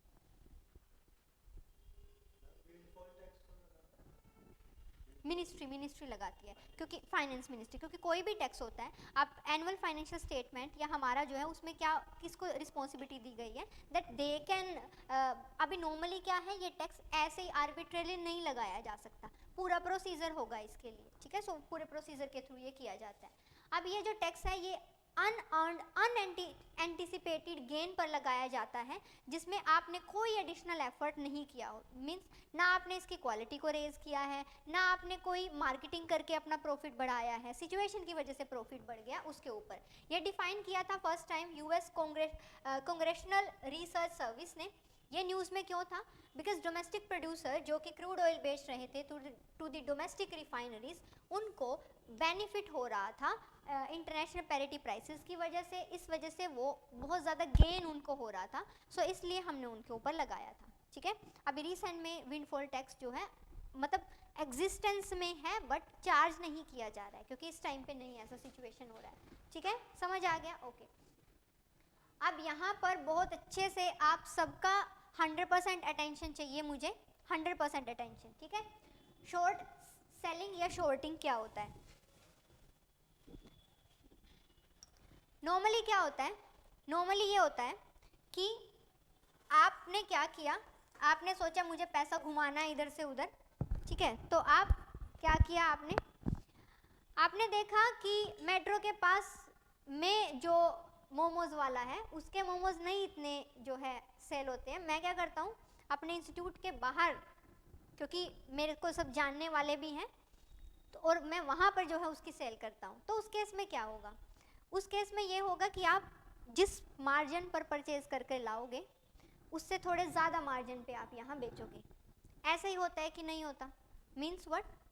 गुड्स हो या कोई सर्विस हो, अगर आपको बिजनेस करना है या आपको प्रॉफिट कमाना है तो आपका बिजनेस या प्रॉफिट क्यों सरवाइव करेगा या कब सरवाइव करेगा? If you are buying at low price and if you are selling at high price. If you are buying at the low price and if you are selling at the high price. And होगा भी कैसे? होगा भी ऐसे, पहले खरीदोगे तभी तो बेचोगे। So normally transactions में होता है you will buy first and then you will sell, and you will buy at the low price, you will sell at the high price. But short selling में क्या होता है? यहाँ पे होता है reverse. Reverse means what? First you will sell at the high price, then you will buy at the low. अब ये कैसे पॉसिबल है? जब आपके पास कुछ है ही नहीं तो आप उसको बेच कैसे सकते हो? सो हम क्या करते हैं, हम यहाँ पर बोरो करते हैं। हम ये बोल देते हैं कि मान लो मैंने तुमसे खरीद लिया है, खरीदा नहीं है, मान लो तुमसे खरीद लिया है, और फिर जब उसका प्राइस बढ़ जाता है आप उसको मार्केट में सेल कर देते हो, एंड फिर आप जो है उसका जो अमाउंट आता है उस अमाउंट से आप उसको बोल देते हो लो इतने में तो खरीदा था मैंने तुमसे। Are you getting my point? क्या किया गया है इसमें?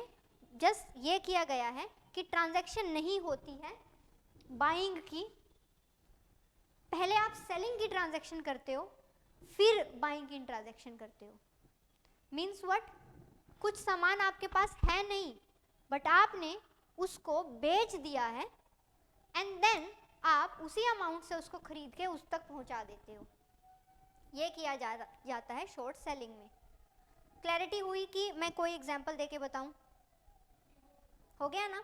सो अब इस शॉर्ट सेलिंग में बहुत ज़्यादा रिस्क होता है, बहुत ज़्यादा रिस्क होता है। क्यों रिस्क होता है? क्योंकि ये प्राइस सेलिंग का हाई होगा कि नहीं होगा ये नहीं पता होता, और दूसरा पार्टीज भी इसमें अग्री करना चाहिए.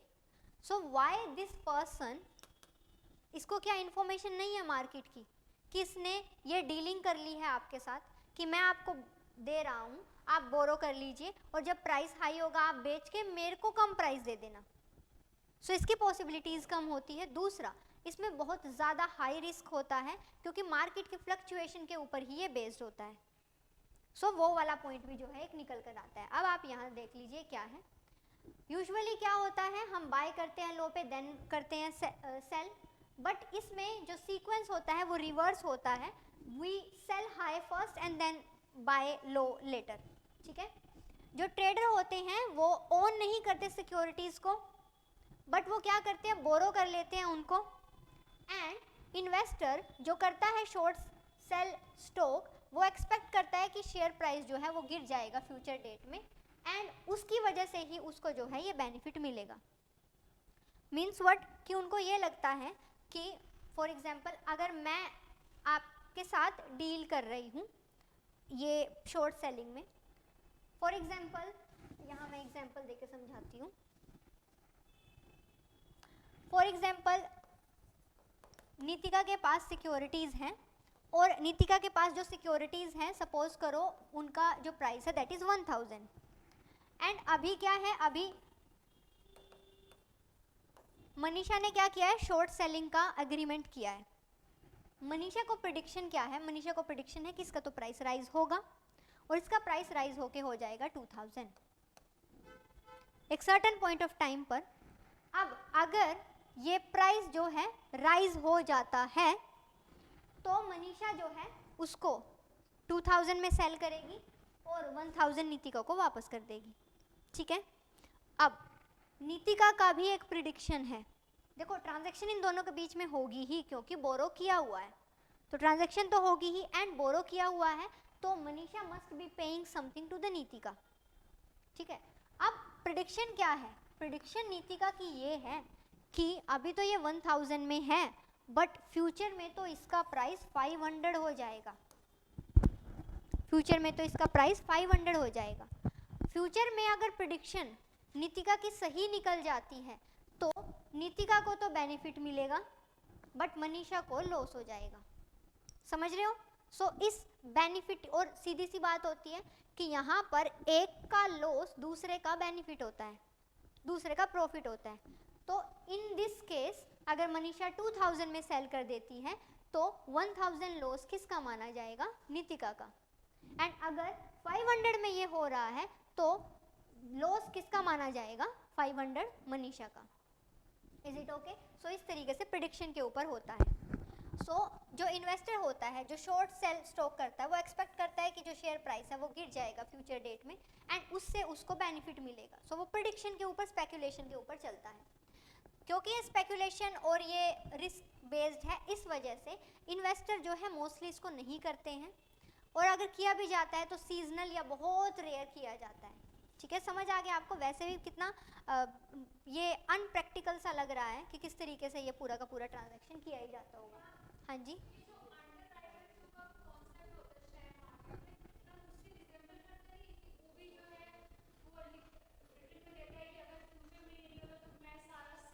ओके. सो बेसिक क्या होता है, अंडर राइटिंग का मतलब क्या होता है, अंडर राइटिंग का मतलब होता है just to assure the selling और सब्सक्रिप्शन ऑफ द सिक्योरिटीज या share issued by a company.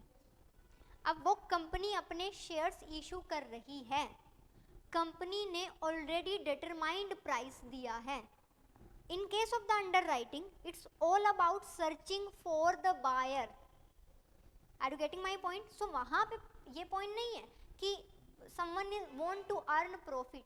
यहाँ तो मैं सामान बेचना चाहती हूँ अपना, मुझे बायर नहीं मिल रहे हैं, तो वो अंडर राइटर मुझे हेल्प कर रहा है बायर ढूंढने में.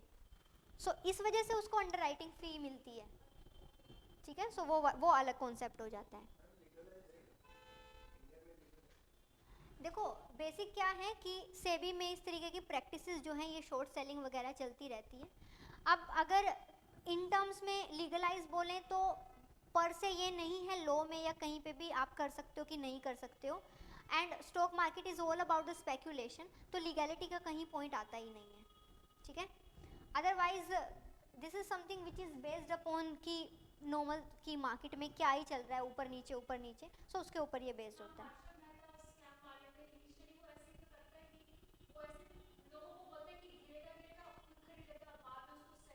वो तो इनसाइडर ट्रेडिंग हो जाती है, ठीक है, वो तो इनसाइडर ट्रेडिंग हो जाती है, ठीक है। इनसाइडर ट्रेडिंग में वो क्या करते हैं, खुद से ही प्राइस ऊपर नीचे, जैसे आरबीआई करता है ना। अच्छा, अभी आप आगे पढ़ोगे ना करंट अकाउंट में, तो आपको पता चलेगा आरबीआई क्या करता है, डर्टी फ्लोटिंग करता है करेंसी की, ठीक है। हाँ, सो वो वाला कॉन्सेप्ट भी आप देखोगे। नेक्स्ट आ जाता है बैंक एश्योरेंस। बैंक एश्योरेंस क्या होता है, it is a combo of the bank and the insurance. इसमें जस्ट क्या करता है, बैंक अलाउ करता है इंश्योरेंस कंपनीज को कि वो उनके कस्टमर बेस को अपने प्रोडक्ट जो है वो बेच सकते हैं, ठीक है, सो उसके थ्रू वो करता है। नेक्स्ट आ जाता है ई वेस्ट मैनेजमेंट रूल्स 2022, बहुत इंपॉर्टेंट है, स्टार लगा लीजिए। Ministry of environment, forest and climate change जो है उन्होंने नोटिफाई किया है इस रूल को। तो ये जो रूल है ये इन्वायरमेंट प्रोटेक्शन एक्ट 1986 के अंडर आता है।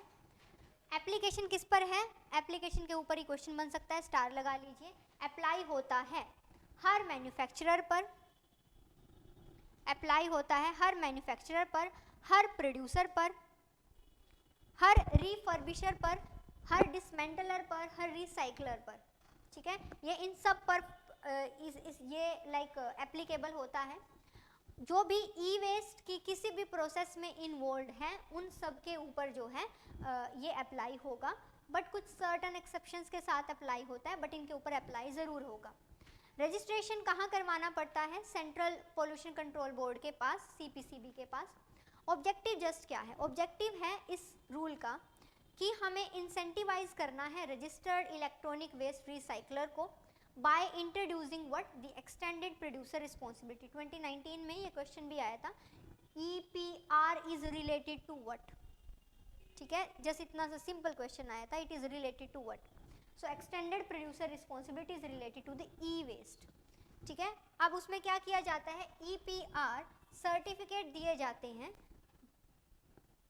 अब दो रूल आए थे, एक ई वेस्ट का 2016 का रूल था, फिर आया था ई वेस्ट का रूल 2018 एंड अब आया है 2022। सो 2016 वाला रूल था उसमें एक्सटेंडेड प्रोड्यूसर रिस्पॉन्सिबिलिटी नहीं थी।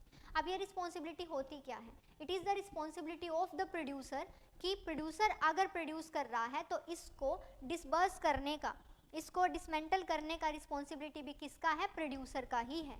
तो प्रोड्यूसर को क्या करना है, प्रोड्यूसर को कलेक्ट करना है एंड कलेक्ट करने के बाद उसको ये देखना है कि इसको कैसे वो डिकम्पोज करवा सकता है। So it is the responsibility of हुम, ऑफ द प्रोड्यूसर।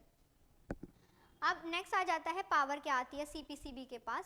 सीपीसीबी के पास पावर है that they lay down the guideline for the imposition and collection of the environmental compensation on the producer in case of non fulfillment of obligation, कि if they are not fulfilling the basic rules and regulations of the EPR, so उस case में क्या होगा कि उस case में उनको compensation जो है वो CPCB चार्ज कर सकता है। नेक्स्ट इसका डिस्टिंक्ट फीचर क्या निकल कर आता है, डिस्टिंक्ट फीचर ये निकल कर आता है कि इंडिया का जो रैंक है इस रूल की वजह से वो आता है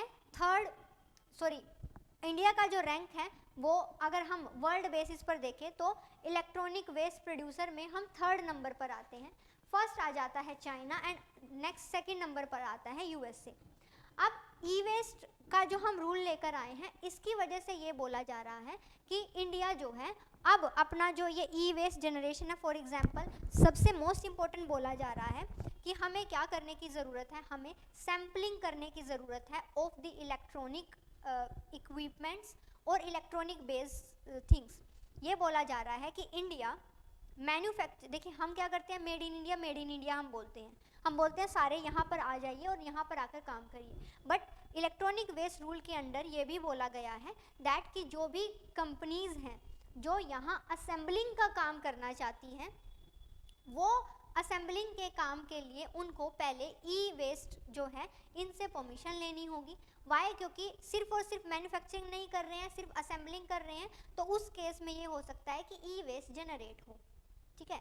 और जितना ज़्यादा हमारा यहाँ पर इलेक्ट्रॉनिक बेस्ड इक्विपमेंट और ये सब काम होगा उतना ज़्यादा ही हमारा ई वेस्ट जनरेट होगा। अगर हम आईफोन का ऐड ही आना बंद कर दें तो ये नहीं आएगा सब में कि अभी 14 प्रो मैक्स आ गया तो 14 परचेज कर लेना है, 15 प्रो मैक्स आ गया तो वो परचेज कर लेना है। डिज़ाइन में कोई डिफरेंस नहीं करते हैं, और इतनी अपडेट तो ये एंड्रॉयड वाले बेचारे 1 ईयर तक अपने फ़ोन में ही देते रहते हैं कि अपडेट के बाद ये फीचर चेंज हो गया है, ये फीचर ऐड ऑन हो गया है, ठीक है। सो ये किया जाता है। इंडिया जो है 4 मिलियन मैट्रिक टन जो है ई वेस्ट जनरेट करता है, एंड इंडिया में सिर्फ 1.5% ऑफ द इलेक्ट्रॉनिक वेस्ट जो जनरेट किया जाता है सिर्फ वही रिसाइकल होता है, उसके अलावा और रिसाइकल नहीं होता। तो अब आप देख लीजिए, इंडिया में अगर बोला जाए मेजॉरिटी इज रिसाइकल्ड है तो स्टेटमेंट वैसे ही गलत होगा, ठीक है। या फिर इसमें बोल दिया जाता है कि परसेंटेज वाइज अगर बोल सकते हैं तो सिर्फ 1.5% है जो हम करते हैं रिसाइकल, तो इस पॉइंट के ऊपर भी कोई क्वेश्चन बन सकता है, ठीक है। सो जब भी आप पढ़ रहे होते हो तो वहाँ ट्रैप किया करो कि किस पे बनाया जा सकता है, तो उन्हीं पॉइंट पर बन जाता है। मल्टी मॉडल लॉजिस्टिक्स पार्क, अभी मैं आपको पता है क्यों बता रही हूँ, क्योंकि जो क्वेश्चन बनाते हैं ना उनका माइंडसेट देखते हैं हम कि ये कहाँ बना रहे हैं, किस पॉइंट पर क्वेश्चन बना रहे हैं। या मैं भी मान लो कोई क्वेश्चन पूछूँ तो मैं किस पॉइंट पर पूछ सकती हूँ, ऐसे एग्जामिनर इस पॉइंट पे आपको चेक कर सकता है, वहीं आपको जो है ट्रैप नहीं होना है। ट्रैप से मेरा मतलब है आप जब भी अपने आंसर मीन्स क्वेश्चन कर रहे होते हो तो एक चीज़ नोटिस किया करो, जेनरिक स्टेटमेंट, ठीक है, कि आप कौन कौन सी स्टेटमेंट को जेनरिक स्टेटमेंट मानकर अज्यूम करके करेक्ट कर रहे हो, और किस किस को आपने अपनी ही अजम्पशन से जेनरिक स्टेटमेंट मान लिया जबकि वो जेनरिक स्टेटमेंट नहीं थी। तो अब करते हुए क्वेश्चन लिखा करो ये जेनरिक स्टेटमेंट है, एंड देन आंसर में चेक किया करो कि एक्चुअली में ये है कि नहीं है, ठीक है। सो ऐसे आप करना। नेक्स्ट आ जाता है multi modal logistic park. So logistic park का मतलब क्या होता है, that is going to facilitate our transportation. So MMLP it is a major policy initiative of the Union Government of India by the National Highway Logistic Management Limited ने ये बनाया है। Ministry of road transport and highway आता है इसके साथ साथ, national highway authority of India. Objective इसका है कि इसको एक हब एंड स्पोक फ्रेमवर्क हमें प्रोवाइड करवाना है सो दैट कि हमारी जो इंडस्ट्री है वो फ्लरिश करे, हम फ्रेट कॉस्ट को कम से कम करें, जो वेयर हाउसिंग की कॉस्ट है उसको कम करें, एंड जो व्हीकुलर पोल्यूशन होता है वो कम से कम हो। इसमें क्या क्या फैसिलिटीज़ दी जाएंगी, इसमें जो है बल्क कार्गो टर्मिनल्स होंगे, उनको कनेक्ट किया जाएगा, तो कनेक्टिविटी वाला काम किया जाएगा। पीएम गति शक्ति नेशनल मास्टर प्लान जो है गवर्नमेंट ऑफ इंडिया का, उन्होंने अनाउंस किया है कि ये जो भी कॉन्ट्रैक्ट होंगे इसके अंडर वो पीपीपी मोड के बेसिस पर जो है वो दिए जाएंगे। अर्लियर 2015 में ये प्रपोज किया गया था, MMLP ने propose to be set up by the ministry of road transport, किसके under, logistic efficiency enhancement programme के अंडर। तो logistic efficiency enhancement programme LEEP is related to what? It is related to the multi-mode logistic park, ठीक है। अभी recent में क्या किया है, गवर्नमेंट ने अवार्ड किया है contract of setting up India's first multi modal logistic park near Chennai to the Reliance Industries. Why? Because we are going to produce them on the basis of PPP model, ठीक है, इसलिए रिलायंस इंडस्ट्रीज को दिया गया है। नेक्स्ट आ जाता है आपका moon lighting. Moon lighting means what, कि आप मून लाइट में भी काम कर रहे हो, आप इतने ज़्यादा काम करने वाले हो। इट मीन्स दैट कि एक पर्सन एक टाइम पे एक से ज़्यादा जगह पे जॉब करता है या एक से ज़्यादा काम करता है, that is called as moon lighting.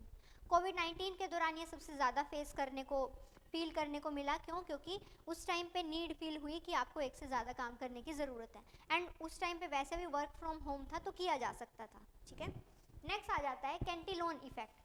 Cantillon effect का मतलब क्या होता है, इसमें जस्ट मनी सप्लाई में जो चेंजेस आते हैं उसकी वजह से जो परचेजिंग पावर होती है वो रीडिस्ट्रीब्यूट हो जाती है।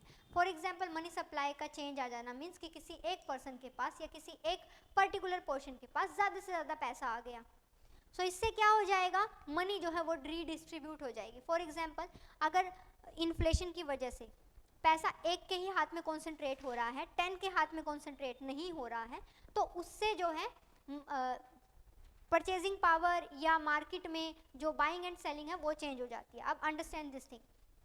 फॉर एग्जांपल हम एग्जांपल लेकर चलते हैं कि 5 करोड़ का बेनिफिट हुआ, 5 करोड़ मनी। अगर ये 5 करोड़ मनी का बेनिफिट हुआ है किसको, मुकेश अंबानी को, तो इस 5 करोड़ के बेनिफिट के बावजूद भी उनकी परचेजिंग में, उनके स्टैंडर्ड ऑफ लिविंग में, उनकी बाइंग हैबिट्स में कोई चेंज नहीं आएगा। वाई? क्योंकि ऑलरेडी है। अब ये तो नहीं है कि वो सब्जी के साथ वो नोट ही लगा के खाएंगे, वो तो नहीं कर सकते। अब वो 5 करोड़ का जो बेनिफिट है, सपोज करिए वो 5 करोड़ का बेनिफिट मिला है 5 करोड़ पर्सन को, 5 करोड़ पॉपुलेशन है उसको 5 करोड़ का बेनिफिट मिला है। उसके बेसिस पे क्या होगा, उसके बेसिस पे इतना मार्जिन से इंस्टेंट डिमांड में फ़र्क पड़ेगा। क्यों? क्योंकि मान लीजिए आपकी इनकम अगर 20,000 है और अगर वो रेज होके 40,000 हो जाती है तो आप सेव नहीं करोगे, पहले तो आप खुल के परचेज करोगे, पहले आप अपनी जो भी डिमांड है उसको फुलफिल करोगे। सो इस तरीके से ये बोला जाता है कि कैंटिलोन इफेक्ट का मतलब क्या होता है कि जब मनी सप्लाई में चेंज आता है, मनी सप्लाई में चेंज आने की वजह से इन्फ्लेशन आ जाता है, उस इन्फ्लेशन की वजह से कुछ को बहुत बेनिफिट हो सकता है, कुछ को लॉस हो सकता है। सो जिनको बहुत ज़्यादा बेनिफिट होगा उनका और जिनको बहुत लॉस होगा उनका रीडिस्ट्रीब्यूशन हो जाता है परचेजिंग पावर का। Means what? Those who are getting benefit from the inflation, money उन्हीं के पास आ रही है और दूसरे की परचेजिंग पावर कम होती जा रही है। सो एक का परचेजिंग पावर कम होना at the cost of the other और ड्यू टू द इन्फ्लेशन और other thing is called as the Cantillon effect. ठीक है, इसको बोला जाता है कैंटिलोन इफेक्ट। फाइन। नेक्स्ट आपको अब स्टैटिक सिलेबस में से ये सब टर्म्स पढ़नी है। क्यों? क्योंकि ये न्यूज़ में रही थी, स्टैटिक सिलेबस में है, इसीलिए मैंने यहाँ पे इनको कट कर दिया था। CSR करेंगे हम, cooperative bank, regional rural bank, NPA ये क्या होती है, FDI, FPI करंट अकाउंट का पार्ट है, और बॉन्ड के ये सारे टाइप करेंगे। P नोट्स जो हैं पार्टिसिपेटरी नोट्स होते हैं, GST के बारे में पढ़ने वाले हैं। ठीक है, दीज आर समथिंग जो कि हमारे स्टैटिक सिलेबस से होगी। इसी के साथ जो है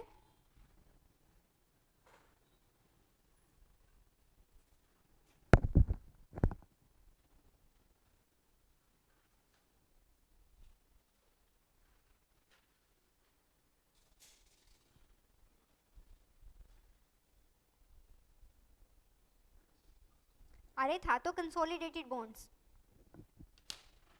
नहीं याद नहीं है अल्फिया?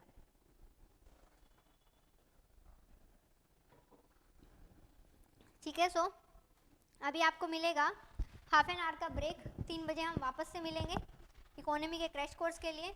आप अच्छे से खाना वाना खा के आ जाना। ठीक है, खाना खा के ही आना और ऐसा खाना खाना कि जिससे नींद ना आए।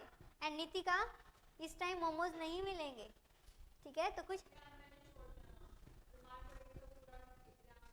अभी 28 डेज तक 20, हाँ जी हाँ, अभी तो रहा नहीं है, मतलब 28 मई तक।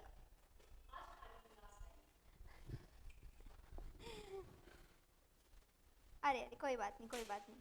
6 पॉइंट रिपीट कर दीजिए। पुराना पूछना है मैंने। हाँ जी, 6 पॉइंट में जस्ट ये है कि परचेजिंग पावर रीडिस्ट्रीब्यूट हो जाती है due to the inflation. Inflation की वजह से एक का पास मनी कॉन्सेंट्रेट होती जा रही है और दूसरा परचेजिंग पावर जो है कम कम होती जा रही है। So that is basically called as the Cantillon effect. Means redistribution हो रहा है परचेजिंग पावर का। हाँ जी, पुराना भी पूछना है मैंने, याद है। चलिए ठीक है, okay, thank you so much. फिर मिलते हैं 3 बजे। हाँ ओके।